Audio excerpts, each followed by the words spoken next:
چل رہا ہے.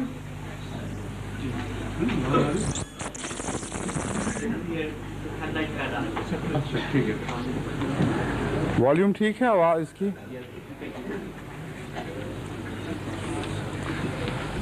السلام علیکم ورحمۃ اللہ.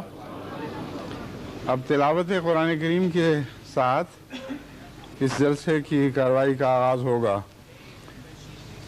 عزیز مکرم لئیق احمد صاحب طاہر تلاوت کے لیے تشریف لائیں.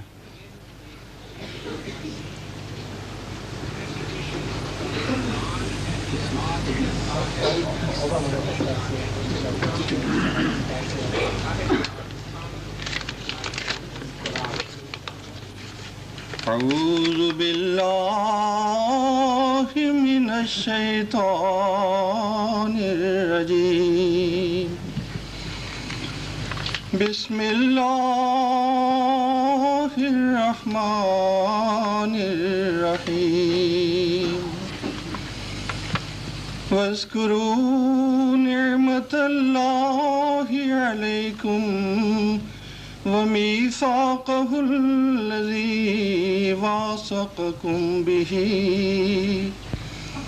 اذ قلتم سمعنا واطعنا واتقوا اللہ ان اللہ علیم بذات الصدور. یا ایہا الذین آمنوا کونوا قوامین للہ شہداء بالقسط ولا یجرمنکم شنآن قوم علی الا تعدلوا اعدلوا هو اقرب للتقوى واتقوا اللہ ان اللہ خبیر بما تعملون. وعد اللہ الذین آمنوا وعملوا الصالحات لهم مغفرة وأجر عظيم. والذين كفروا وكذبوا بآياتنا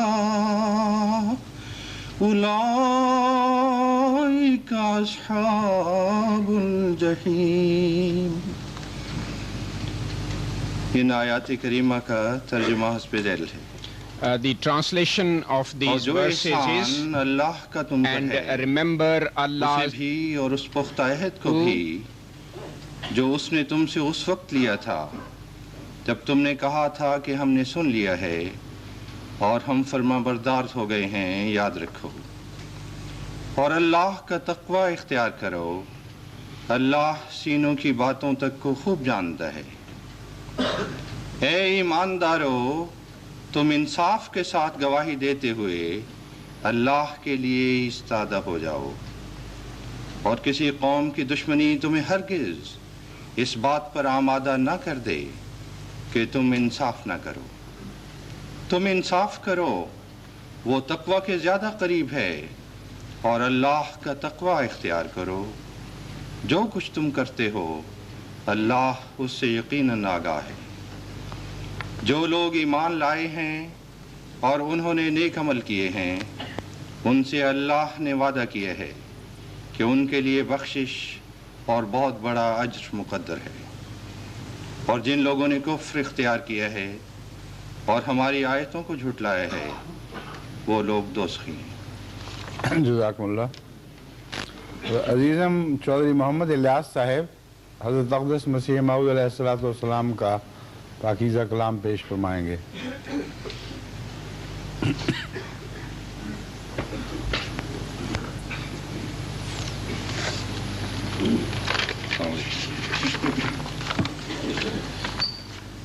حضرت مسیح موعود علیہ السلام کے کلام میں سے چند اشعار میں پڑھ کے سناتا ہوں.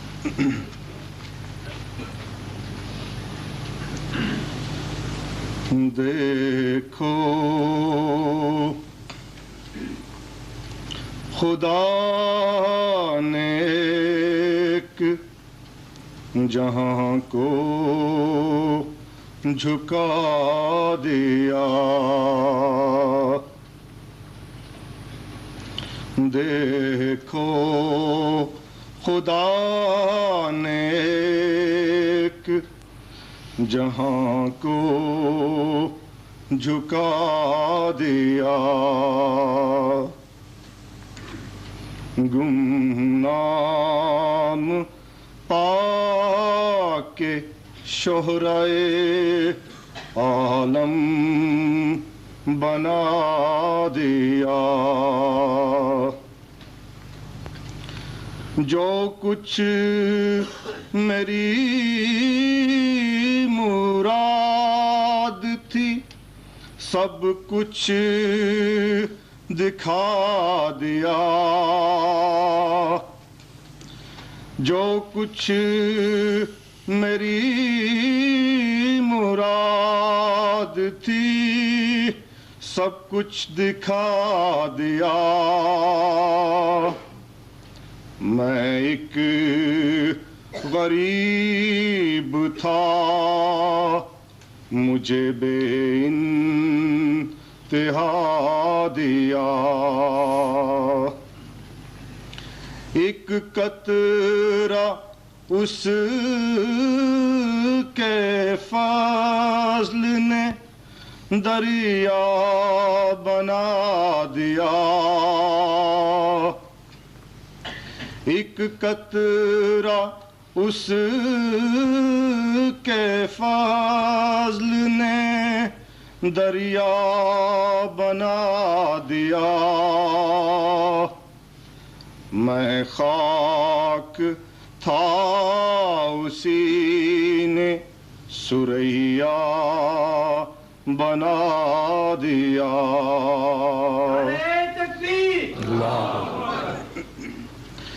میں تھا غریب و بے کس و گمنام و بے ہنر، میں تھا غریب و بے کس و گمنام و بے ہنر، کوئی نہ جانتا تھا کہ ہے قادیاں کدھر، قادیان دارالعلوم زندہ باد، قادیان دارالعلوم زندہ باد، جلسہ سالانہ قادیان زندہ باد، جلسہ سالانہ قادیان زندہ باد، نعرہ تکبیر، لوگوں کی اس طرف کو ذرا بھی نظر نہ تھی، لوگوں کی اس طرف کو ذرا بھی نظر نہ تھی، میرے وجود کی بھی کسی کو خبر نہ تھی، حضرت مرزا غلام احمد کی حضرت مرزا غلام احمد کی میرے وجود کی بھی کسی کو خبر نہ تھی، اب دیکھتے ہو کیسا رجوع جہاں ہوا، اب دیکھتے ہو کیسا رجوع جہاں ہوا، ایک مرجع خواص یہی قادیاں ہوا، ایک مرجع خواص یہی قادیاں ہوا، دیکھو خدا نے ایک جہاں کو جھکا دیا. جزاکم اللہ خیر. نعرہ تکبیر، نعرہ تکبیر، حضرت محمد مصطفیٰ، حضرت محمد مصطفیٰ.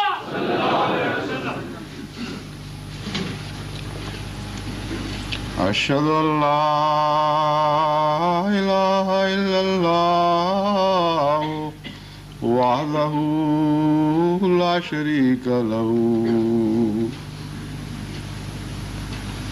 اشہد ان لا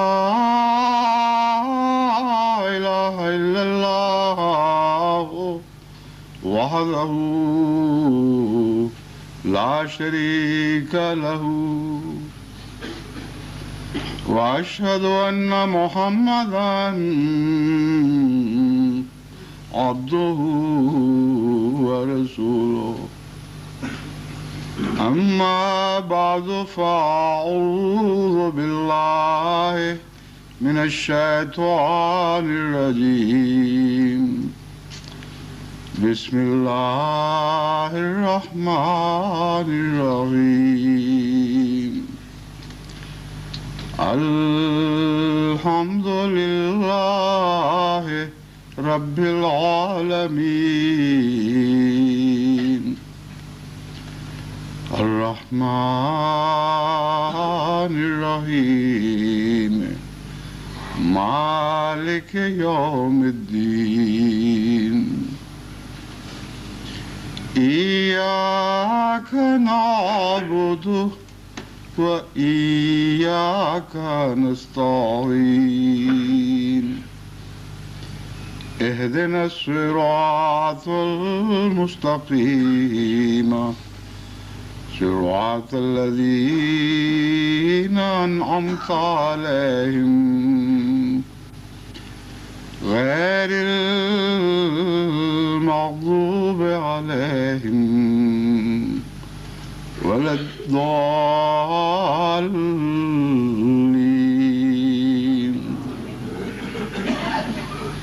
إن الله يأمر بالعدل والإحسان وإيتاء ذي القربى وينهى عن الفحشاء والمنكر والبغي يعظكم لعلكم تذكرون. اذكروا الله يذكركم وادعوه يستجب لكم ولذكر الله أكبر.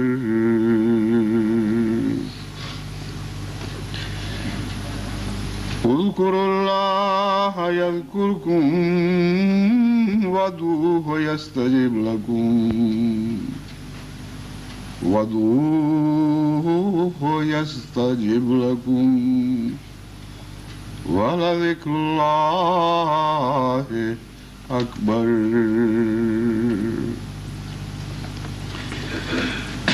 آج جماعت احمدیہ مسلمہ عالمگیر ایک ایسے عجیب جلسے میں شریک ہے جس کی کوئی مثال جب سے کائنات بنی ہے اس سے پہلے چاند اور سورج اور آسمان کے سیاروں نے دیکھی نہیں تھی. نہ نزدیک کے سیاروں نے ایسا منظر دیکھا نہ دور کے ستاروں نے. یہ واقعہ پہلی دفعہ آج ہوا ہے اور آئندہ انشاءاللہ ہوتا چلا جائے گا. یہ کیسا عجیب و غریب جلسہ ہے جو لندن میں قادیان کے لیے منعقد ہو رہا ہے اور قادیان کے سامعین اور حاضرین جلسہ بھی اس جلسے میں اسی طرح شریک ہیں جس طرح مشرق اور بعید کی مختلف قومیں، کل عالم کے تمام انسان آج اس جلسے میں شرکت کی استطاعت پا چکے ہیں۔ دیکھنے والے کم ہوں گے۔ احمدی اور ان کے دوست اور ان کے مہمان آج مشرق میں بھی اس جلسے میں شریک ہیں، مغرب میں بھی شریک ہیں۔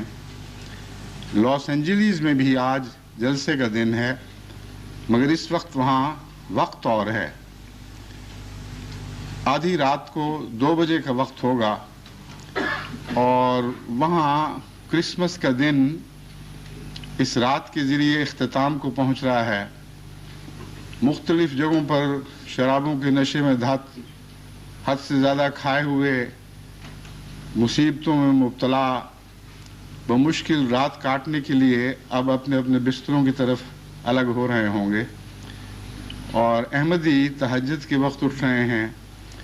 جلسے کی تیاری سے پہلے اس عالمی جلسے میں شرکت کے لیے اپنے بچوں کو جگا کر اپنے اپنے گھروں میں جہاں جہاں بھی اینٹینا ہے، جہاں جہاں بھی سہولتیں مہیا ہیں، وہاں اکٹھے ہو کر خدا کی یاد کے لیے اس پاک وقت میں شرکت کے لیے اکٹھے ہوئے ہیں۔ اسی طرح جاپان میں بھی اس وقت آج ہی کے شام کے 7 بج چکے ہیں، اور پاکستان میں اس وقت 3 بجے سے کچھ زائد کا وقت ہوگا۔ قادیان میں جو لوگ اس جلسے کو دیکھ رہے ہیں وہاں 3:30 سے کچھ زائد کا وقت ہے۔ غرضی کہ آپ دنیا کے تمام ممالک پر ایک سرسری اڑتی ہوئی سی نگاہ ڈال کر دیکھیں تو ایک عجیب حقیقت سامنے آئے گی کہ آج کے یہ لمحات تمام دنیا میں 24 گھنٹے کے مختلف لمحات بنتے چلے جا رہے ہیں، اور وہ آواز جو اس وقت آپ سن رہے ہیں انگلستان میں 10:08 ہیں، اور ہر لمحہ دنیا کے گرد یہ آواز برابر اسی وقت گھوم رہی ہے، کہیں دن کے وقت، کہیں رات کے وقت، کہیں شام کے جھٹپٹوں کے وقت، کہیں صبح کی شفق کے ساتھ۔ غزی کہ یہ آواز ایک عالمی شکل میں اس صورت کے ساتھ جو حضرت اقدس مسیح موعود علیہ السلام کی نمائندگی میں آج آپ کے سامنے کھڑی ہے، کل عالم میں پھیلتی چلی جا رہی ہے۔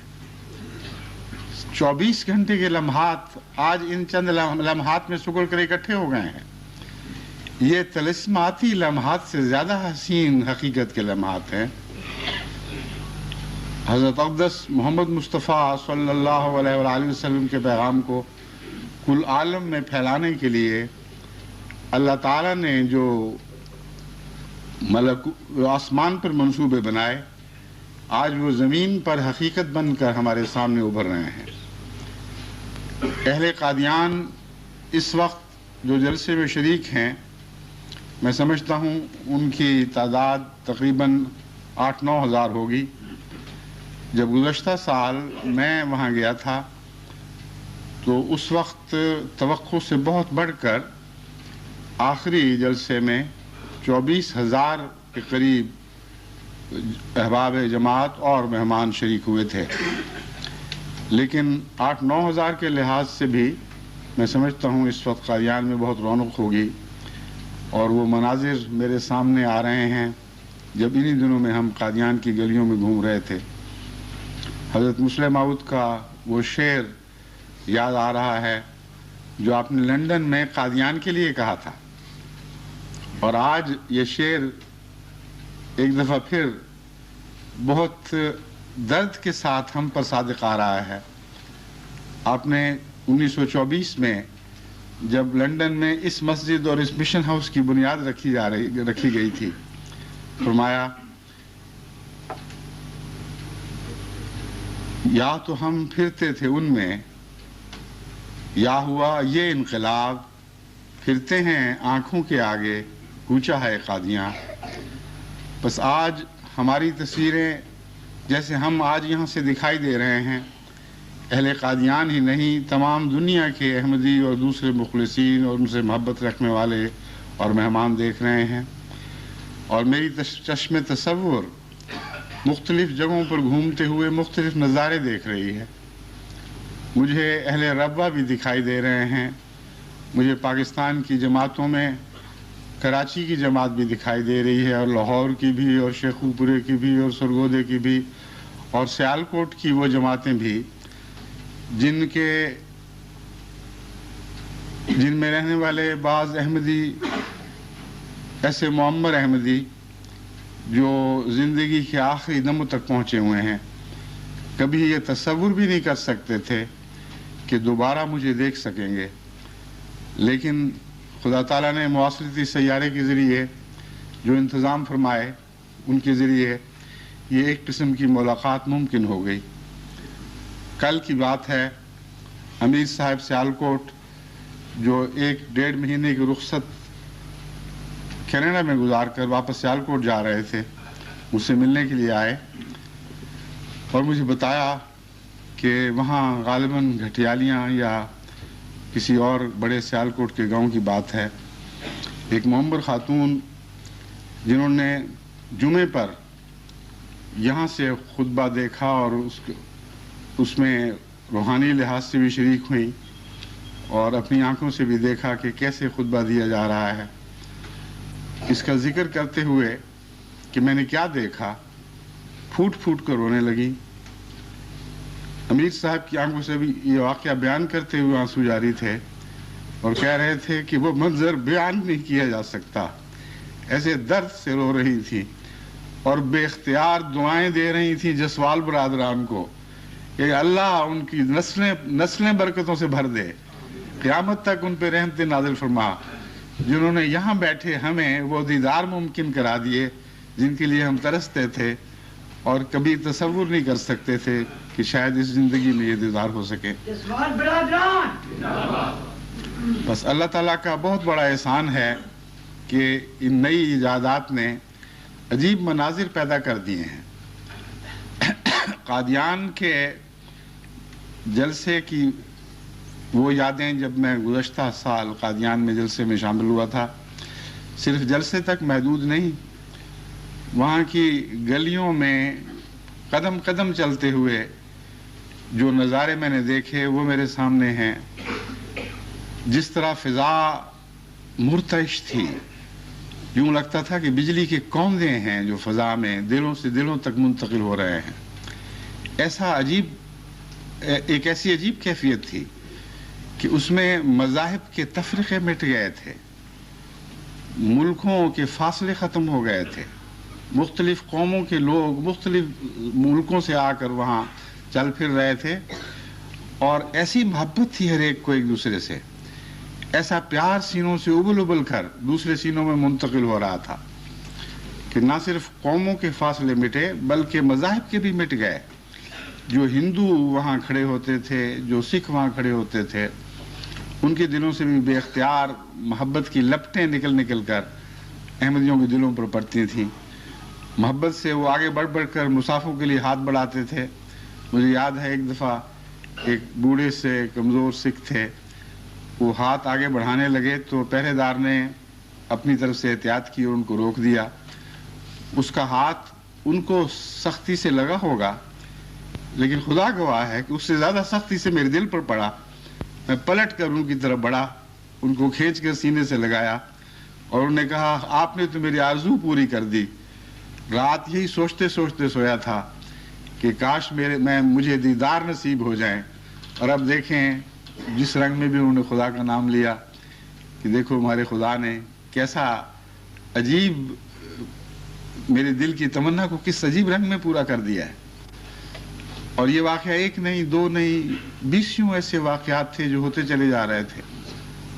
دارالانوار کی طرف جاتے ہوئے آتے ہوئے مجھے یاد ہے وہاں کوٹھے پر ہم نے ایک سکھ بچہ دیکھا، چھوٹا سا بہت ہی پیارا سا بچہ تھا، یوں ہاتھ جوڑ کر جس طرح وہ بینتی کرتے ہیں، کوٹھے پر کھڑا میری طرف منہ کر کے اپنی محبت کا اظہار کر رہا تھا۔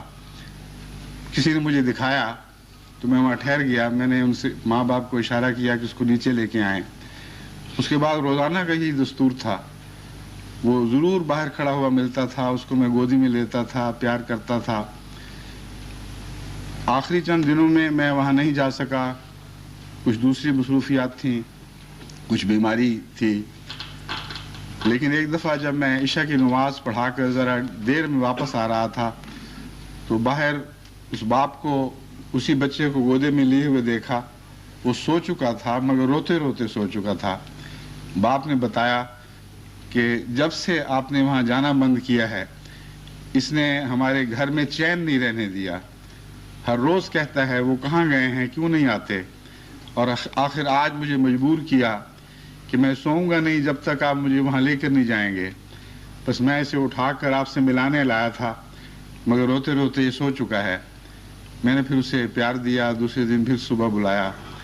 یہ جو نظارے ہیں بین الاقوامی انسانی محبت کے نظارے، یہ در حقیقت اسلام کے مقاصد اعلیٰ مقاصد میں سے ایک مقصد ہے، اور اسی کی طرف میں در حقیقت آج آپ کو متوجہ کرنا چاہتا ہوں.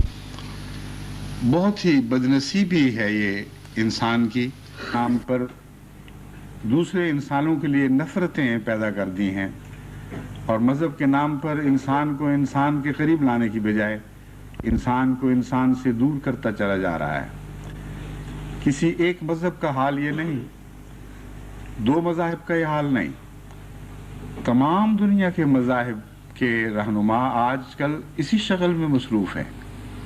کہیں یہودیت کے نام پر دوسروں کی نفرت کی تعلیم دی جا رہی ہے، کہیں عیسائیت کے نام پر لوگوں کے جذبات کو بھڑکایا جا رہا ہے، کہیں ہندو مت کے نام پر انسان پر ظلم کرنے کی تعلیم دی جا رہی ہے، کہیں اسلام کے نام پر، وہ نام جو صلح اور صفائی اور امن کا نام ہے، جو نام محبت کا نام ہے، جو خدا کی طرف سے پیغام ہے کہ مسلمان کی طرف سے تمام دنیا ہمیشہ کے لیے امن میں آ چکی ہے، اس نام پر بھی دوسروں پر ظلم و ستم کرنے، ان کے حقوق چھیننے کی تعلیم دی جا رہی ہے. اور تمام مذاہب کی بنیادی حقیقتوں کو یکسر فراموش کر دیا گیا ہے. اہل یورپ جو تمام دنیا کو بظاہر امن کا پیغام دیتے ہیں، اپنی آنکھوں کے سامنے بوسنیا میں مسلمانوں کا قتل عام دیکھ رہے ہیں اور ایسے ایسے خوفناک مظالم ہوتے دیکھ رہے ہیں جن کی نظیر ہٹلر کے زمانے میں بھی مشکل سے ملے گی. دیہات کے دیہات ظالمانہ طور پر اس طرح قتل کر دیے گئے کہ ایک گاؤں کے کچھ باشندے جو بمشکل جان بچا کر یورپ پہنچے، ان سے جب ہمارے احمدی دوست ملنے کے لیے گئے، ان سے ہمدردی کی، محبت کا اظہار کیا، تو انہوں نے مجھے لکھا کہ ایسی کیفیت تھی کہ ان کے جذبات سوکھ چکے تھے. یوں معلوم ہوتا تھا انسانیت خشک سی ہو گئی ہے، کچھ سمجھ نہیں آتی تھی کہ کیا کہیں. کچھ دیر محبت اور پیار کے نتیجے میں ہلکی ہلکی نرمی سی پیدا ہونی شروع ہوئی، جیسے زندگی لوٹ کے آ رہی ہو. اور پھر انہوں نے بتایا کہ ہم چند آدمی جس بوسنیا کے گاؤں سے بچ کر یہاں پہنچے ہیں، اس کی 25,000 کی آبادی تھی، وہ تمام کی تمام تہہ تیگ کر دی گئی. ہم جو چھپ کے کسی ایک جگہ سے بچ کر نکلے ہیں، ہمارے سوا ایک بھی وہاں باقی نہیں. تو اس طرح دیہات کے قتل عام ایسے کیے جا رہے ہیں جو کبھی تاریخ میں پڑھتے تھے کہ ہلاکو خان نے کیے یا قبلائے خان نے کیے یا چنگیز خان نے کیے. وہ تاریخی باتیں تھیں جو اس زمانے میں تصور بھی نہیں کی جا سکتی تھی کہ ایسا ہوگا. لیکن یورپ میں عیسائیت کے نام پر دنیا کو محبت کا پیغام دینے والے یورپ میں بھی آج وہ ساری سفاکی کی داستانیں دہرائی جا رہی ہیں. ہندوستان میں بابری مسجد کے سلسلے میں جو کچھ ہوا وہ آپ کے سامنے ہے. کتنا دردناک واقعہ ہے کہ تمام ہندوستان میں، اس ہندوستان میں جو تمام دنیا کو یہ پیغام دیا کرتا تھا کہ ہم دنیا کی سب سے بڑی ڈیموکریسی ہیں، ہم وہ ڈیموکریسی ہیں جہاں مذہب کے نام پر کوئی تفریق نہیں، ہم انصاف کے نام پر قائم ہونے والی ڈیموکریسی ہیں، وہاں عدالت عالیہ کے فیصلے کے باوجود اس فیصلے کو کے احترام کو پارا پارا کرتے ہوئے دن دہاڑے تمام دنیا اور حکومت کی نظر کے سامنے مسجد کی ایک ایک اینٹ، بابری مسجد کی ایک ایک اینٹ اکھاڑ کر پھینکی گئی اور اس پر مندر تعمیر ہونا شروع ہوا. اور اس واقعہ نے جو تمام دنیا میں نفرت کی لہریں دوڑا دی ہیں وہ ایسی خطرناک ہیں اور ایسی زہریلی ہیں کہ ان کے اثر سے ہندوستان کے علاوہ دور دراز کے ملک بھی محفوظ نہیں رہ سکے. ایسے وحشیانہ نظارے ساری دنیا میں دیکھے گئے کہ ان نظاروں کی آنکھیں تاب نہیں لاتی، دل ان نظاروں کو دیکھ کر لرز اٹھتے ہیں اور انسان کی روح گریہ اوزاری کرتی ہے کہ انسانیت کس مقام پہ جا پہنچی ہے. کیسی دردناک باتیں ہیں کہ معصوم بچوں کو زندہ آگ میں جلا دیا گیا ہے. کیوں جلایا گیا؟ خدا کے نام کے تقدس، خدا کے نام کے تقدس کی بحالی کے لیے. کیا کوئی انسانی عقل یہ بات سوچ سکتی ہے کہ معصوم بچوں کو آگ میں جھونکنے سے خدا کے نام کا تقدس قائم ہو سکتا ہے؟ اس منہدم مسجد کی اینٹیں کیا واپس اپنی اپنی جگہ پر لگ جائیں گی اگر کوئٹے میں معصوم ہندو بچوں کو زندہ آگ میں جھونکا جائے گا؟ اور اگر اس کے نتیجے میں دوسری جگہ مسلمانوں نے بے اختیار ہو کر بعض مندر منہدم کیے تو سینکڑوں ہزاروں مسلمانوں کو زندہ آگ میں جلانے سے کیا وہ منہدم مندر دوبارہ اپنی جگہ پھر قائم ہو جائیں گے؟ کون خدا ہے جو ان باتوں سے خوش ہوگا؟ اس کا کیا نام رکھا گیا ہے؟ اسے رام کہو یا پرماتما کہو یا واحے گرو کہہ دو یا اللہ کہہ کر پکارو، وہ خدا جو اس کائنات کا خدا ہے، جو تمام مذاہب کا بانی ہے، کیا وہ خدا ان نظاروں کو دیکھ کر خوش ہوگا کہ ہاں ہاں تم نے آج اپنے اپنے مذہب کی لاج رکھ لی ہے؟ ہرگز نہیں. خدا اور نفرت کا دور سے بھی کوئی تعلق نہیں. انسانی قدروں کو پامال کرنے کی دنیا کا کوئی مذہب بھی اجازت نہیں دیتا، اور اس کے باوجود یہ جاہلانہ کھیل کھیلے گئے ہیں. جہاں تک میں نے تجزیہ کیا ہے، در حقیقت ان تمام مظالم اور سفاکیوں کی ذمہ داری مذہبی رہنماؤں پر عائد ہوتی ہے، اور وہ سب سے زیادہ خدا کی طرف سے سختی سے اس معاملے میں پوچھے جائیں گے. ہم اپنی زبان میں جسے ملا کہتے ہیں، یہ ملائیت کوئی اسلام سے خاص نہیں. ہندو ملا بھی ہیں اور عیسائی ملا بھی ہیں اور یہودی ملا بھی ہیں اور سکھ ملا بھی ہیں. ملائیت ایک ٹہڑی کج سوچ کا نام ہے، ایک انسانیت سے گرے ہوئے انداز فکر کا نام ہے. اور جس مذہب میں بھی یہ انداز فکر رہنما بن جائے، وہ قوم کی ساری اعلیٰ اقدار کو ملیہ میٹ کر دیتی، اس مذہب کا کچھ بھی باقی نہیں رہنے دیتی. بس یہ ملائیت ہے جو آج تمام بنی نوع انسان کے لیے خطرہ ہے. اسے آپ پنڈت کا نام دے دیں یا پادری کہہ کر پکاریں یا ربائی کہہ دیں، لیکن ملائیت جس بھیس میں بھی ہو وہ ملائیت ہی رہے گی. اور جیسا کہ میں بعض اقتباسات آپ کے سامنے پڑھ کر سناؤں گا، آپ کو یہ حقیقت حال معلوم ہوگی کہ واقعتاً جو میں کہہ رہا ہوں بین ہی درست ہے. اور مذاہب کے نام پر جتنا ظلم و ستم برپا کیا جا رہا ہے، اس کا کوئی بھی تعلق خدا تعالیٰ کی ذات سے یا مذاہب کے بانیوں سے نہیں ہے.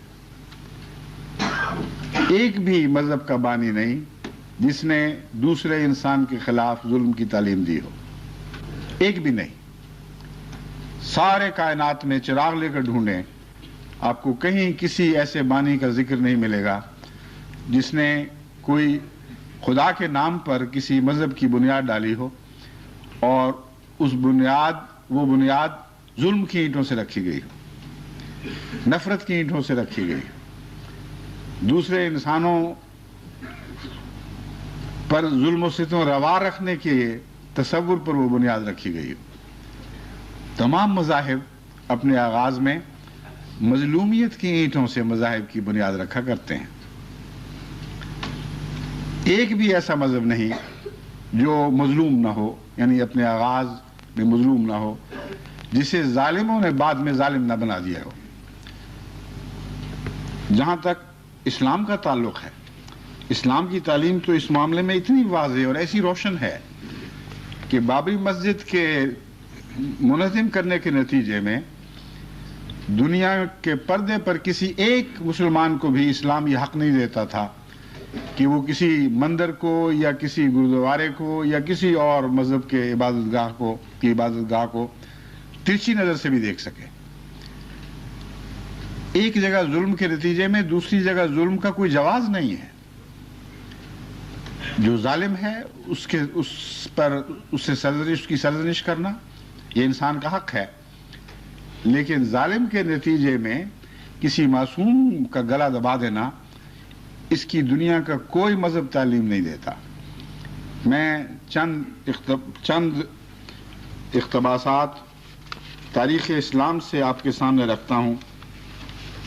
حضرت اقدس محمد مصطفیٰ صلی اللہ علیہ وآلہ وسلم نے جو عبادت گاہوں کے احترام کی تعلیم دی، اس سے متعلق میں کینیڈا کے جلسے میں ایک عبارت پڑھ کر سنا چکا ہوں۔ حضرت اقدس محمد رسول اللہ صلی اللہ علیہ وآلہ وسلم نے جب سینٹ کیتھرائن جو کوہ سینا میں واقع ہے اس کے راہبوں کے لیے ایک پروانہ لکھا، جس میں ہدایت جاری فرمائی کہ ہمیشہ کے لیے ان کی عبادت گاہوں کو امن عطا کیا جاتا ہے، کوئی مسلمان ان عبادت گاہوں کو ٹیڑھی آنکھ سے نہ دیکھے۔ ایک ایسی عظیم الشان عبارت ہے، ایسا پروانہ آزادی مذہب ہے کہ اس سے متاثر ہو کر ایک مشہور مورخ ایڈمنڈ اولے نے لکھا، یہ ایک نہایت وقیع اور عظیم الشان پروانہ آزادی ہے اور دنیا کی تاریخ میں اعلیٰ درجے کی مساوات حقوق کی ایک قابل وقت شریفانہ یادگار ہے۔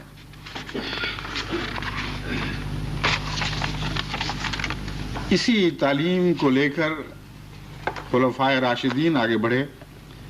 حضرت عمر رضی اللہ تعالیٰ عنہ نے بیت المقدس کی فتح پر عیسائیوں کو جو مراعات دیں ان کے متعلق تاریخ طبری میں لکھا ہے، اہل ایلیا کو جان و مال کی آزادی دی جاتی ہے۔ یہ پروانہ تھا جو حضرت عمر نے ان مفتوحہ علاقوں کے عیسائیوں کے لیے لکھا۔ اہل ایلیا کو جان و مال کی آزادی دی جاتی ہے، ان کے کنیسوں کی آزادی تسلیم کی جاتی ہے، ان کی ساری قوم کی آزادی کا وعدہ کیا جاتا ہے، ساری قوم کی آزادی کا وعدہ کیا جاتا ہے۔ ان کے کنائس کو نہ توڑا جائے گا، نہ انہیں نقصان پہنچایا جائے گا، نہ ان کو دین بدلنے پر مجبور کیا جائے گا، نہ ان کو مذہبیت کی اساس پر خام خواہ تکلیف دی جائے گی، نہ ان کی صلیبوں اور دوسری چیزوں کو برباد کیا جائے گا۔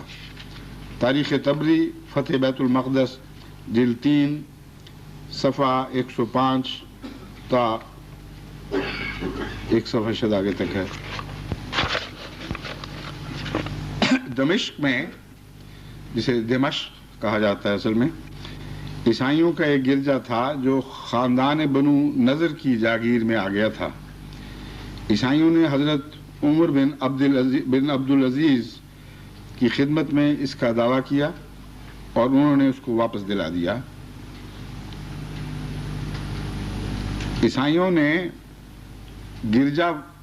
عیسائیوں کا گرجا ایک مسلمان کی جاگیر میں واقع تھا، اس کے باوجود حضرت عمر بن عبدالعزیز نے جاگیر کے حقوق کو بالائے طاق رکھتے ہوئے وہ گرجا عیسائیوں کو واپس دلا دیا۔ ایک اور مسلمان نے ایک گرجے کی نسبت دعویٰ کیا کہ وہ اس کی جاگیر میں ہے، لیکن حضرت عمر بن عبدالعزیز نے کہا کہ اگر یہ عیسائیوں کے معاہدے میں داخل ہے تو تم اس کو نہیں پا سکتے۔ دمشق میں عیسائیوں کا سب سے بڑا کنیسہ یوحنا تھا۔ حضرت امیر معاویہ اور عبد الملک بن مروان نے اس کو بیش قرار قیمت پر لے کر مسجد میں شامل کرنا چاہا، لیکن عیسائی راضی نہیں ہوئے۔ ولید نے بھی یہ کوششیں کی لیکن ناکام رہا. بالآخر اس نے جبراً گرجے کو منہدم کرا کے مسجد میں شامل کر لیا. عبدالعزیز کا دور خلافت آیا. حضرت عمر بن عبدالعزیز اگرچہ نہ صحابی تھے نہ کسی پہلو سے خلفائے راشدین میں رسماً شامل کیے جا سکتے تھے، لیکن چونکہ بہت ہی پاکیزہ روح رکھتے تھے اور غیر معمولی حضرت اقدس محمد مصطفیٰ کی صلی اللہ علیہ وسلم کی سنت سے پیار تھا، اس لیے تمام بڑے بڑے علماء اور مسلمان مذہبی رہنماؤں نے ان کو عملاً خلافت راشدہ میں شامل سمجھا ہے. یعنی 100 سال کا فاصلہ تھا حضرت رسول اکرم صلی اللہ علیہ وسلم سے، لیکن خلفائے راشدین کا زمانہ جو چوتھے خلیفہ کے بعد منقطع سمجھا گیا، اس زمانے کے ساتھ حضرت عمر بن عبدالعزیز کو بھی ملا دیا گیا، کیونکہ ان کی خلافت میں تمام خلافت راشدہ کی شان پائی جاتی تھی. یہ اس کی مثالیں ہیں جو میں آپ کے سامنے رکھ رہا ہوں. جب اس کو منہدم کر دیا گیا اس کنیسہ کو اور مسجد میں شامل کر لیا گیا، حضرت عمر بن عبدالعزیز کا دور خلافت آیا تو عیسائیوں نے اس کی واپسی کی درخواست کی اور انہوں نے اس کو واپس کر دیا، لیکن تمام مسلمانوں کو اس کا سخت رنج ہوا اور انہوں نے اس کے عوض میں غوطے کے تمام گرجے ان کے حوالے کیے اور ان کو اس مطالبہ سے باز رکھا کہ اسے دوبارہ اس مسجد جو بن چکی تھی اسے گرجے میں تبدیل کر دیا جائے. لیکن جہاں تک حضرت عمر بن عبدالعزیز کا تعلق ہے، آپ نے یہ فیصلہ ان کے حق میں صادر فرما دیا کہ باوجود اس کے کہ یہ مسجد بن چکی تھی، چونکہ قطعی طور پر ثابت ہے کہ عیسائیوں کے منشا کے خلاف ان کے گرجے کو مسجد میں تبدیل کیا گیا تھا، اس لیے ان کا حق ہے کہ دوبارہ اس مسجد کو منہدم کر کے گرجے میں بدل دیں.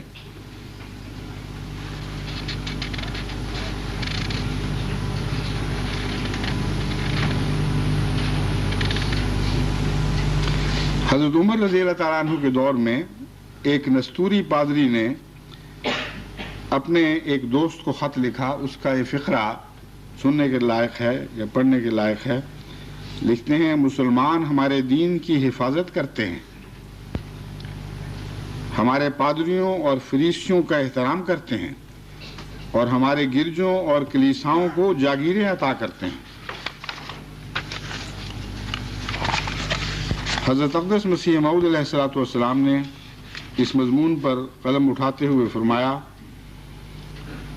خدا تعالیٰ فرماتا ہے کہ تمام عبادت خانوں کا میں ہی خدا حامی ہوں، اور اسلام کا فرض ہے کہ اگر مثلاً کسی عیسائی ملک پر قبضہ کرے تو ان کے عبادت خانوں سے کچھ تعرض نہ کرے. پھر فرمایا: احادیث سے معلوم ہوتا ہے کہ جب کہ کوئی اسلامی سپہ سالار کسی قوم کے مقابلہ کے لیے معمور ہوتا تھا تو اس کو یہ حکم دیا جاتا تھا کہ وہ عیسائیوں اور یہودیوں کے عبادت خانوں اور فقراء کے خلوت خانوں سے تعرض نہ کرے. اس سے ظاہر ہے کہ اسلام کس قدر تعصب کے طریقوں سے دور ہے کہ وہ عیسائیوں کے گرجاؤں اور یہودیوں کے معبدوں کا ایسا ہی حامی ہے جیسا کہ مساجد کا حامی ہے. ہندوستان پر مسلمان بادشاہوں کا جو دور آیا، انہوں نے بھی حضرت اقدس محمد مصطفیٰ صلی اللہ علیہ وآلہ وسلم کی سنت اور خلفائے راشدہ کی سنت کی پیروی کی کوشش کی. سب سے اہم بادشاہ مغل بادشاہوں میں بابر ہیں، شہنشاہ بابر ہیں. انہوں نے اپنے جانشین ہمایوں کے لیے ایک وصیت لکھی جو اسی طرح تحریری طور پر آج تک محفوظ چلی آ رہی ہے. اس میں وہ لکھتے ہیں، یعنی شہنشاہ بابر جو مغلیہ سلطنت کے بانی تھے، اپنے بیٹے ہمایوں کو مخاطب کرتے ہوئے فرماتے ہیں: اے پسر، سلطنت ہندوستان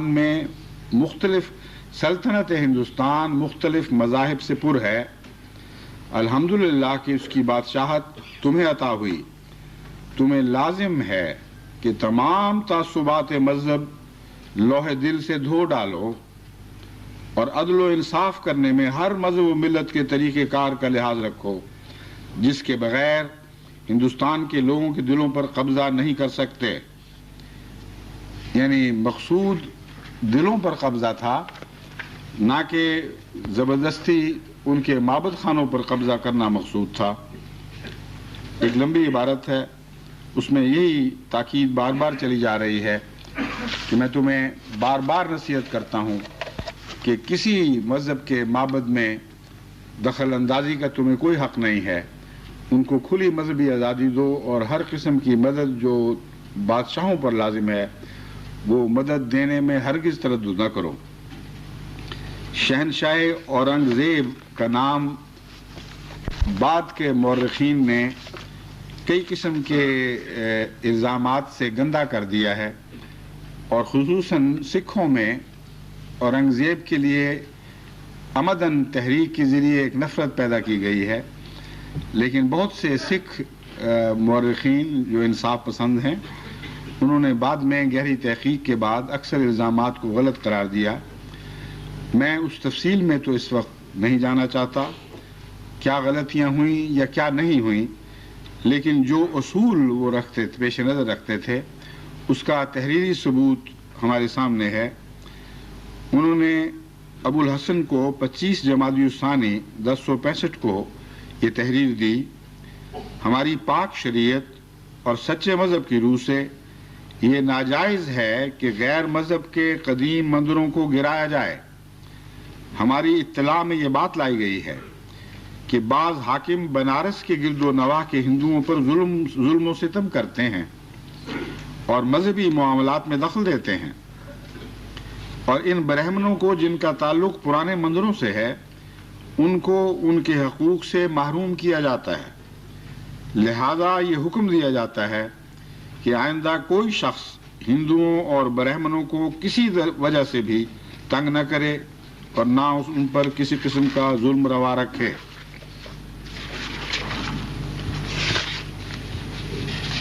حضرت اقدس محمد مصطفیٰ صلی اللہ علیہ وآلہ وسلم نے نہ صرف یہ کہ کلی مذہبی آزادی دی اور معابد کی خواہ وہ کسی مذہب سے تعلق رکھتے ہوں حرمت کو بڑی شدت کے ساتھ قائم فرمایا، بلکہ انسانی حقوق کے معاملے میں بھی کبھی مذہب کی تفریق کو کسی انسان پر ظلم کے لیے استعمال نہیں ہونے دیا، اور جہاں تک حکومت کا تعلق ہے کامل عدل کے ساتھ حکومت فرمائی۔ اسی لیے جن آیات کی آج تلاوت آپ کے سامنے کی گئی ہے ان کا انتخاب کرتے وقت میرے ذہن میں یہی مضمون تھا کہ آپ کے سامنے یہ اسلام کی یہ تعلیم رکھی جائے کہ اسلام عدل کی حکومت کی تعلیم دیتا ہے، اس کے سوا کسی اور شرعی حکومت کی تعلیم قرآن کریم میں کہیں نہیں ملتی۔ جہاں تک شریعت کی حکومت کا تعلق ہے اس حکومت کا دلوں سے اور کردار سے تعلق ہے۔ جہاں تک دنیاوی حکومتوں اور سیاسی حکومتوں کا تعلق ہے اس ضمن میں آپ سارا قرآن پڑھ کر دیکھ لیجئے، ہر جگہ آپ کو یہی تعلیم دکھائی دے گی کہ عدل سے کام لو، انصاف سے کام لو، عدل سے کام لو، احسان سے کام لو، اور بنیادی اصول جو دنیا کی ہر حکومت کے سامنے حکومت کرنے کی غرض سے پیش فرمایا گیا ہے وہ عدل اور انصاف ہی کا اصول ہے، اور اسی اصول پر تمام اسلامی عدل کا نظام قائم تھا۔ حضرت اقدس محمد مصطفیٰ صلی اللہ علیہ وآلہ وسلم کے سامنے ایک دفعہ ایک مسلمان کو پیش کیا گیا جس پر یہ الزام تھا کہ غیر مسلم کو اس نے قتل کر دیا ہے۔ آن حضرت صلی اللہ علیہ وآلہ وسلم نے اس کے مسلمان کے قتل کا حکم دیا اور فرمایا انا احق من اوفا بذمتہ، یعنی ذمیوں کی حقوق کی حفاظت میرا سب سے اہم فرض ہے۔ نصب الرایا فی تخریج احادیث الہدایہ جلد 4 صفحہ 336۔ ایک دفعہ حضرت عمر بن عاص والی مصر کے بیٹے نے ایک مسلم غیر مسلم کو ناحق مارا. خلیفہ وقت حضرت عمر رضی اللہ تعالیٰ عنہ کے پاس جب اس کی شکایت ہوئی تو انہوں نے برسر عام گورنر مصر کے بیٹے کو اس غیر مسلم مصری سے مار کا بدلہ دلوایا. ایک گورنر کا بیٹا تھا, اس سے بدلہ دلوایا اور فرمایا منذ کم تعبدتم الناس وقد ولدتهم امہاتهم احرارا, یعنی کب سے تم نے اور کیسے بنی نوع انسان کو اپنا غلام بنا لیا ہے, حالانکہ ان کی ماؤں نے تو ان کو آزاد جانا تھا. کتنا عظیم الشان مساوات کا عالمی تصور پیش فرمایا گیا ہے کہ کسی انسان کو کسی دوسرے انسان کو اس کے بنیادی حقوق کے لحاظ سے غلام بنانے کا کوئی حق نہیں ہے. ہر ماں آزاد بچے جنتی ہے اور مسلمان حکومتوں کا فرض ہے کہ ان کی آزادی کی حفاظت کریں.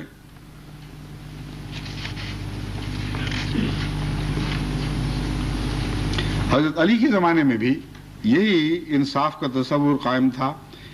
ایک دفعہ ایک مسلمان کو پکڑ کر لایا گیا کہ اس نے ایک ذمہ کو قتل کر دیا ہے. حضرت علی نے رضی اللہ تعالیٰ عنہ نے قصاص میں اس مسلمان کو قتل کیے جانے کا حکم دیا. قاتل کے ورثاء نے مقتول کو معاوضہ دے کر ان سے معافی لے لی. اس پر حضرت علی رضی اللہ تعالیٰ عنہ نے ان کو بلایا اور کہا دیکھو اسلام تمہارا حق قائم کرتا ہے اور میں یہ حق تمہیں دلواؤں گا, اس لیے مجھے بتاؤ کہ کیا تم پر کسی قسم کا دباؤ ڈالا گیا ہے, کوئی دھمکیاں دی گئی ہیں جو تم نے یہ خون معاف کر دیا ہے.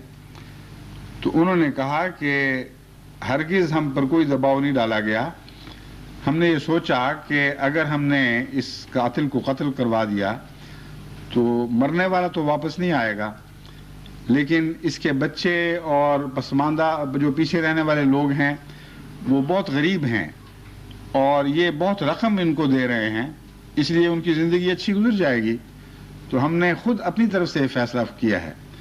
تب حضرت علی رضی اللہ تعالیٰ عنہ نے ان کے اس فیصلے کو تسلیم کر لیا اور اس مسلمان کی جان بخشی کی. یہ تو وہ اسلامی تعلیم ہے جو قرآن اور حدیث اور سنت اور خلفائے راشدین کے طرز عمل سے ثابت ہے کہ اسلامی حکومت کا بنیادی تصور عدل کا تصور ہے اور احسان کا تصور ہے, جو تمام مذاہب سے یکساں سلوک کرتا ہے, جو تمام رنگوں سے یکساں سلوک کرتا ہے, تمام قوموں سے یکساں سلوک کرتا ہے. ہر انسان کو ایک ایسی آزادی نصیب ہے جو ماں کے پیٹ سے خدا کی طرف سے لے کر آتا ہے, اور اسلام کسی کو اجازت نہیں دیتا کہ اس آزادی پر تبر رکھ سکے.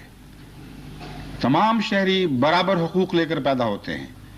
یہ وہ اسلامی تعلیم ہے جو ہم نے قرآن اور سنت اور احادیث اور اسوہ نبی اکرم صلی اللہ علیہ وآلہ وسلم وغیرہ سے حاصل کی ہے.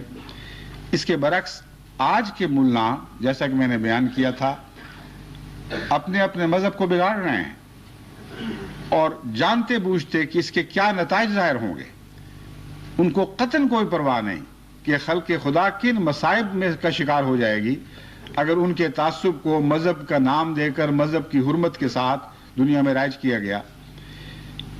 یہ جو واقعہ بابری مسجد کا گزرا ہے اور جس کے نتیجے میں ہندو پاکستانی میں نہیں بلکہ دنیا میں ہر جگہ نفرت کی لہریں دوڑ گئی ہیں.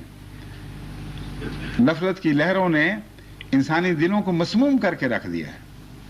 ظلم کی حد ہے کہ انگلستان میں مندروں کو بھی جلایا گیا, مساجد کو بھی جلایا گیا اور سکھوں کے گردواروں کو بھی.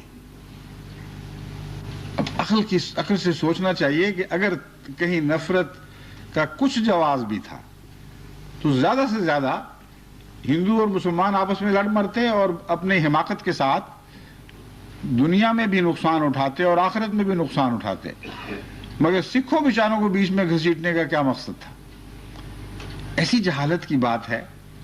وہ پہلے بیچارے اپنے حقوق کے لیے وہاں نبرد آزما ہیں, کئی قسم کی مشکلات کا شکار ہیں, کئی قسم کے غلط مشوروں کے نتیجے میں نقصان اٹھا رہے ہیں. لیکن اوپر سے مسلمان بھی ان کی دشمنی میں اٹھ کھڑے ہوں اور پھر خام خواہ اچھی بھلی دوست قوم کو اپنا دشمن بنا لیں. یہ جہالت کی حد ہے. اس سے زیادہ میں اور کچھ نہیں کہہ سکتا.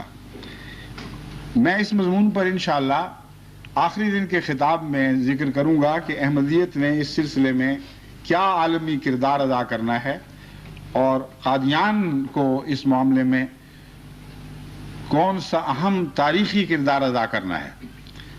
لیکن سر دست میں آپ کو یہ بتانا چاہتا ہوں کہ نفرتوں کی تعلیم خدا کی طرف سے نہیں، خدا کے پاک برگزیدہ انبیاء کی طرف سے نہیں، بلکہ بگڑے ہوئے زمانے کے بد ملا کی طرف سے ہے.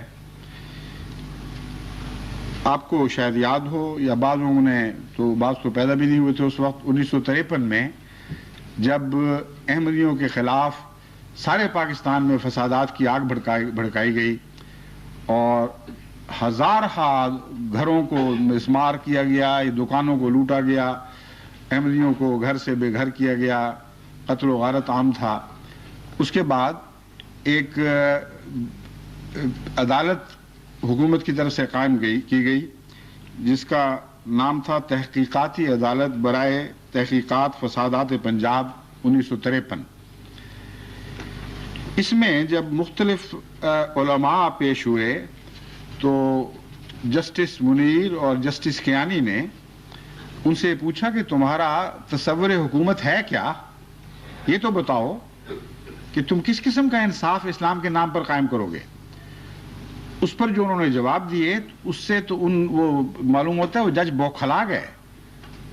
انہوں نے کہا تم اسلام کے نام پر تمام غیر مسلموں کو یا ان کو جن کو تم غیر مسلم سمجھ رہے ہو ہر انسانی حق سے محروم کر دو گے؟ کس خدا نے کیسے تمہیں اجازت دی ہے؟ لیکن تمام علماء، ہر طبقہ فکر کے علماء اس بات پر آخر وقت تک قائم رہے کہ ہاں یہی ہے اسلام نے جو ہمیں اجازت دی ہے، بلکہ پابند کیا ہے. ہم تمام دنیا کے ٹھیکیدار بنائے گئے ہیں. ہمیں خدا جبر کی اجازت دیتا ہے اور جبر سے ہم ضرور کام لیں گے. اس پر ان کو سمجھانے کی خاطر معزز ججوں نے ہندوستان کے حوالے سے کچھ سوال کیے. انہوں نے کہا دیکھو، اگر تمہیں اپنی شریعت کو سیاست میں داخل کرنے کی اجازت ہے اور سیاسی حکومت کو شریعت کے تابع چلانے کی اجازت ہے اور یہ اجازت ہے کہ شریعت کا جو بگڑا ہوا تصور تمہارے دماغوں میں ہے اسے حکومت پر نافذ کر دو اور اس کے تابع حکومت چلاؤ، تو ذرا سوچ کے دیکھو کہ ہندوستان میں اس سے مسلمانوں پر کیا بنے گی. ہندوستان میں ہندو بھاری اکثریت میں ہیں، ان کی بھی ایک شریعت ہے اور ان کی شریعت تمہاری شریعت کے مقابل پر جو تم نے سوچ رکھی ہے غیر ہندوؤں کے لیے بہت زیادہ سخت ہے اور اتنی شدید ہے کہ اس شریعت کو اگر وہاں نافذ کر دیا جائے تو مسلمان کلیتاً نیست و نابود ہو جائیں گے.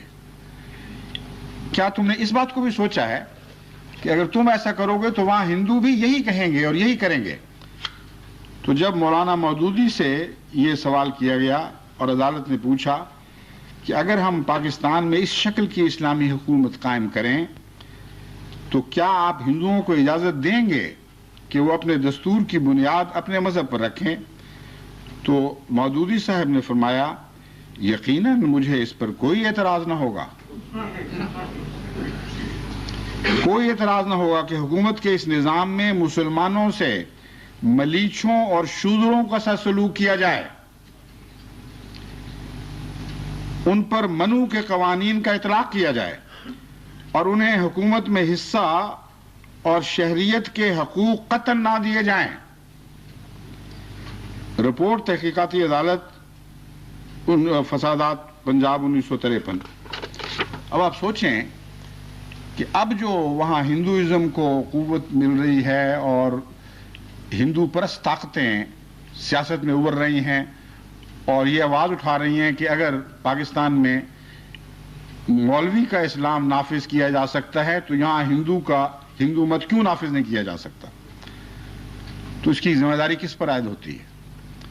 جیسا کہ میں نے کہا تھا یہ ملائیت کی بدبختی ہے جس نے تمام عالم کو فساد میں برپا کر رکھا ہے اور اب جو رد عمل کیے دکھایا گیا ہے پاکستان میں، اس رد عمل نے ان ہندو نواز طاقتوں کو مزید تقویت عطا کر دی ہے، اور اگر نفرتیں اب زیادہ گہری جڑیں پکڑ جائیں اور ان کا زہر سارے ملک میں پھیلتا چلا جائے تو کون کہہ سکتا ہے کہ پاکستان کے وہ متشدد علماء اس میں ذمہ دار نہیں ہوں گے جن کو آج سے بہت سال پہلے عدالت عالیہ نے کھول کر سمجھا دیا تھا اور دکھا دیا تھا کہ اس غلط طرز عمل کا نتیجہ ہندوستان میں کیا نکلے گا، لیکن انہوں نے قطعاً کوئی پرواہ نہیں کی۔ ایک کے بعد دوسرا مولوی آیا اور ہر ایک نے یہی موقف لیا کہ ہاں ہم جانتے ہیں کہ جتنے ہم پاکستان میں ہیں اتنے ہی مسلمان ہندوستان میں بلکہ اس سے زیادہ ہوں گے، کروڑوں ہیں، اور وہ سارے کے سارے اگر ہندو شریعت وہاں نافذ ہو جائے تو انسان کے ادنا حقوق سے بھی محروم رہ جائیں گے اور نہایت ذلیل اور رسوا ہو کر صفحہ ہستی سے مٹا دیے جائیں گے، لیکن ہمیں اس کی کچھ بھی پرواہ نہیں، ہم تو امن میں ہیں۔ ابو الحسنات سید محمد احمد صاحب قادری سے سوال کیا گیا، کیا آپ ہندوؤں کا ہندوستان میں اکثریت رکھتے ہوئے یہ حق تسلیم کریں گے کہ وہ اپنے ہاں ہندو دھرم کے متحد مملکت قائم کر لیں؟ جواب جی ہاں۔ پھر سوال کیا گیا، اگر اس نظام حکومت میں منو شاستر کے تحت مسلمانوں سے ملیچھوں یا شودروں کا سلوک کیا جائے تو کیا آپ کو اعتراض ہوگا؟ مولانا نے فرمایا ہرگز نہیں حضور، کوئی اعتراض نہیں۔ اب کیوں چیختے ہو؟ پھر یہ تمہاری بدکرداریوں کا نتیجہ ہے کہ ہندوستان کا مزاج بھی تم نے بگاڑ کے رکھ دیا۔ ہندو اپنی اکثریت کے باوجود خود اپنے مذہب کو اپنے ملک میں نافذ نہیں کرنا چاہتا تھا، آج بھی نہیں کرنا چاہتا، لیکن یہ پاکستان کی ملائیت ہے جس نے ایسی منفی تصویر وہاں پیدا کر دی ہے اور ہر مذہب کے خلاف منفی طاقت کو قوت عطا کی ہے۔ کیا نعوذ باللہ من ذالک اس طرز عمل کا دور سے بھی ہمارے پاک محمد مصطفیٰ صلی اللہ علیہ وآلہ وسلم اور آپ کی تعلیمات سے کوئی تعلق ہے؟ جو اس تعلق کا تصور بھی باندھے وہ بھی میں سمجھتا ہوں استغفار کا، اس پر بھی استغفار لازم ہے۔ حضرت اقدس محمد مصطفیٰ صلی اللہ علیہ وآلہ وسلم اور آپ کی پاک تعلیمات کا آج کے ملا کی سوچ سے کوئی دور کا بھی تعلق نہیں ہے۔ وہ تعلیمات وہی ہیں جو میں نے آپ کے سامنے پیش کی تھی، اور انہی کو احمدیت تمام دنیا میں پیش کر رہی ہے اور کرتی چلی جا رہی ہے۔ مودودی صاحب کے ساتھیوں سے میاں طفیل محمد صاحب آج بھی زندہ ہیں، سابق امیر جماعت اسلامی، ان سے بھی یہی سوال کیا گیا، انہوں نے بھی یہی جواب دیا کہ مجھے اس سے کیا فرق پڑتا ہے، جو کچھ کرنا ہے ہندو کر گزرے، ہم نے اپنے ملک میں اپنی سوچ کی اسلامی مملکت جس کو وہ اسلامی قرار دیتے ہیں وہ ضرور قائم کرنی ہے۔ غازی سراج الدین صاحب آئے، انہوں نے بھی یہی جواب دیا، ماسٹر تاج الدین صاحب انصاری آئے، انہوں نے بھی یہی جواب دیا۔ غازی کے ایک کے بعد دوسرا آتا چلا گیا اور اسلامی تعلیم کو مسخ کر کے ایسے بیہودہ طرز پر پیش کرتا چلا گیا جس سے تمام عالم میں اسلام رسوا ہو جائے اور اسلام کی اعلیٰ قدریں مولویت کی بھینٹ نثار کر دی جائیں۔ احمدیت اس لیے قائم کی گئی ہے کہ ایسا نہیں ہونے دیا جائے گا۔ ہم اپنی زندگیاں پیش کر دیں گے، ہم اپنے خون کے آخری قطرے اسلام کی بھینٹ چڑھا دیں گے، مگر اسلام کو ملائیت کی بھینٹ نہیں چڑھانے دیں گے۔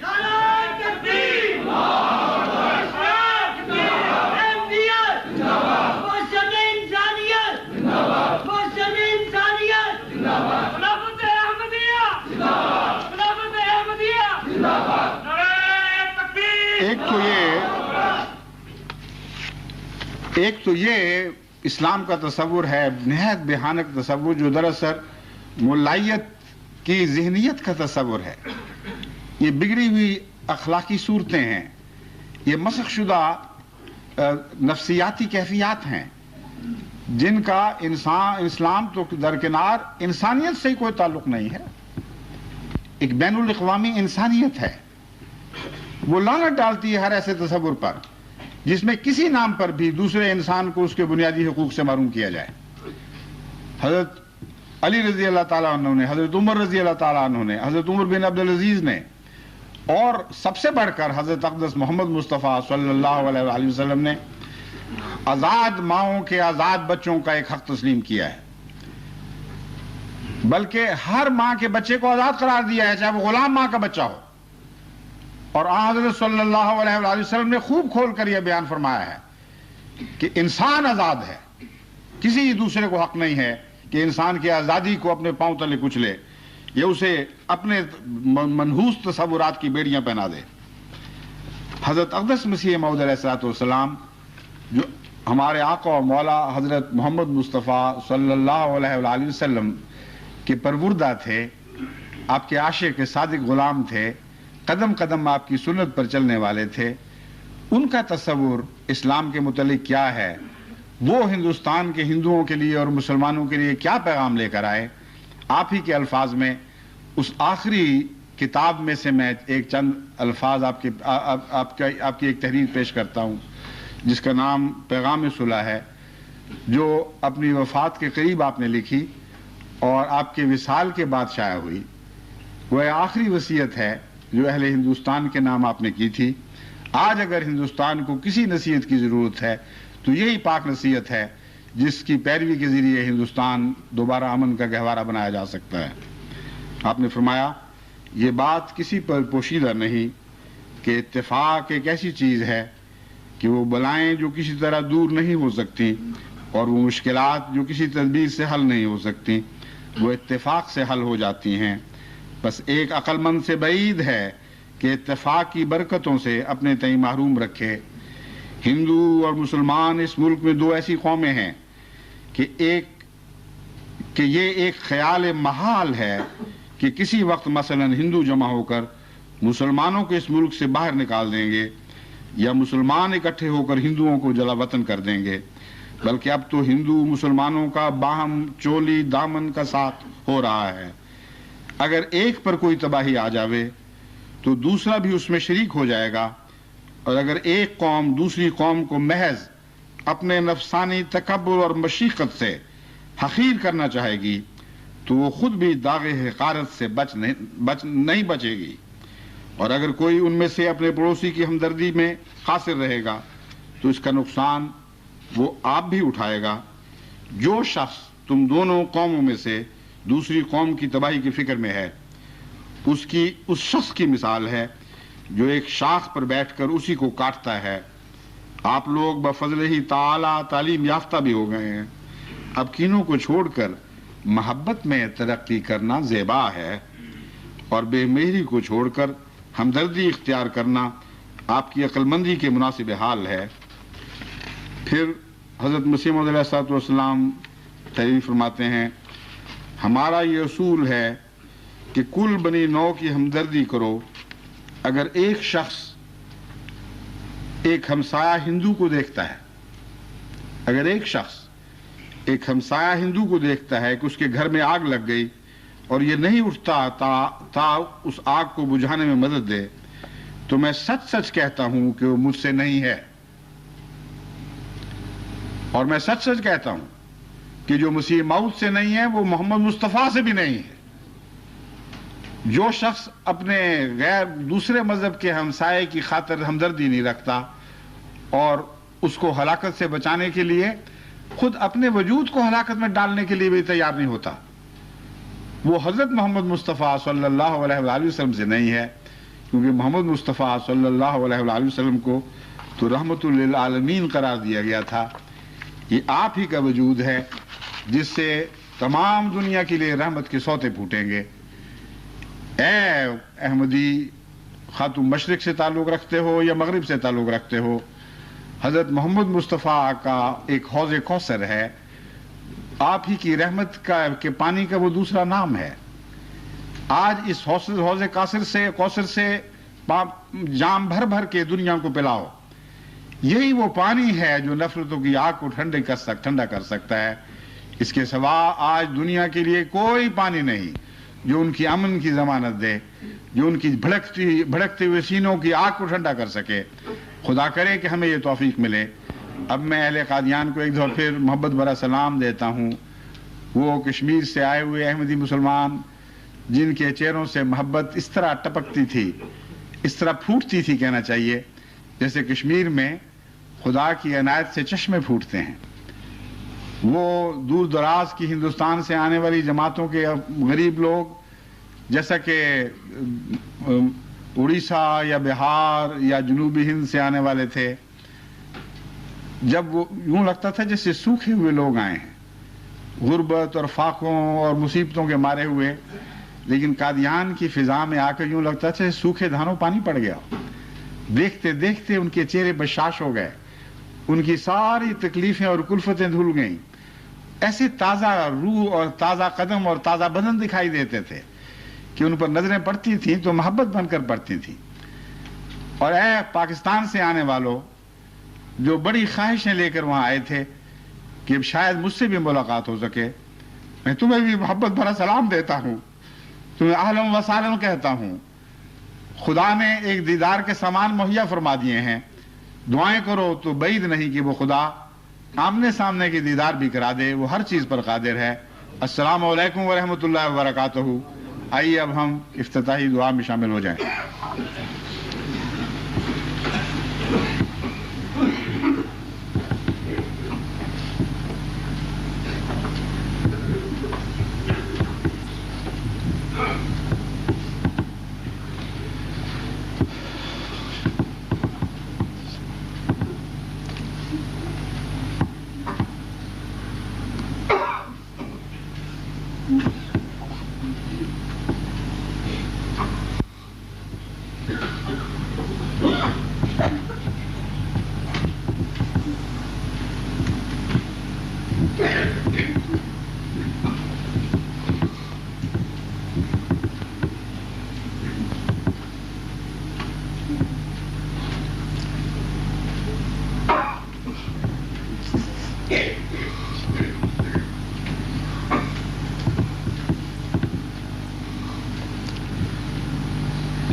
آمین۔ السلام علیکم ورحمۃ اللہ۔ نعرہ تکبیر! نعرہ تکبیر! اسلام! اسلام! احمدیت!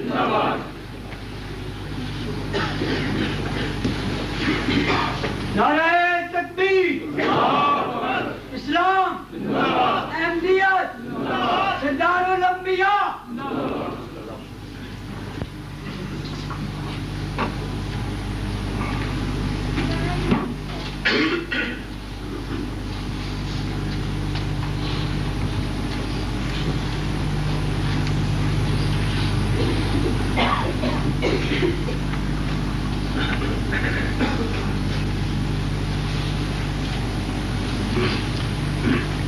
یہ قادیان سے ہمارے صاحبزادہ مرزا وسیم صاحب ناظر اعلیٰ کی اطلاع ہے کہ خدا کے فضل سے قادیان میں بڑی عمدگی سے انتظام جاری ہیں، ساری دنیا سے لوگ آئے ہوئے مہمان بڑی محبت کے ماحول میں جلسے میں شامل ہیں۔ اور ایک ایسے شخص کا ذکر کیا ہے جس کو آپ یعنی انگلستان کی جماعت والے خوب اچھی طرح جانتے ہیں، وہ بابا انوپ سنگھ صاحب بیدی، جو ڈیرہ بابا نانک کے معزز ترین انسان ہیں، یعنی حضرت گرو بابا نانک صاحب کی اولاد میں سے اب آج وہ آپ کے خاندان کے سربراہ ہیں، یہاں تشریف لائے تھے۔